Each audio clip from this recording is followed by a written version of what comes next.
അപ്പോൾ ഇന്നത്തെ നമ്മുടെ വീഡിയോ എന്ന് വെച്ചാൽ നമ്മൾ അമ്പയം ഉപ്പും മുളക് ഇട്ട് തിന്നിട്ട് ഗൈസ് എൻ്റെ ആൻറ്റി വന്നപ്പോൾ ഒന്ന് കണ്ടുന്നതാണ്. ഇപ്പോൾ ഇതാണ് ഗൈസ് എൻ്റെ ആൻറ്റി ഒന്ന് കണ്ടുന്നത്. അപ്പം നമുക്ക് വീഡിയോയിലേക്ക് കിടക്കാൻ വരും. അപ്പോൾ ഗൈസ് ഞാൻ ഇതിന് മൂന്നെടുത്ത് ചീന്തി വെച്ചിട്ടുണ്ട് ഗൈസ്. അപ്പോൾ നമുക്ക് ഈ ഉപ്പും മുളകും തേച്ച് കൊടുക്കാം.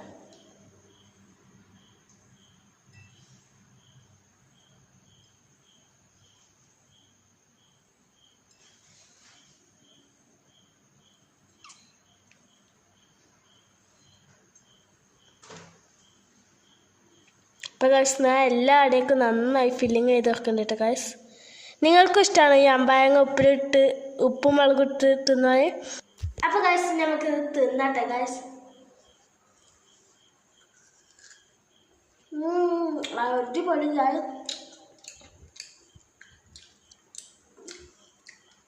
അപ്പോൾ ഇത്രയുള്ള ഗൈസ് ഇന്നത്തെ വീഡിയോ. അടുത്തൊരു വീഡിയോ നാളെ വരാം. Tata bye bye.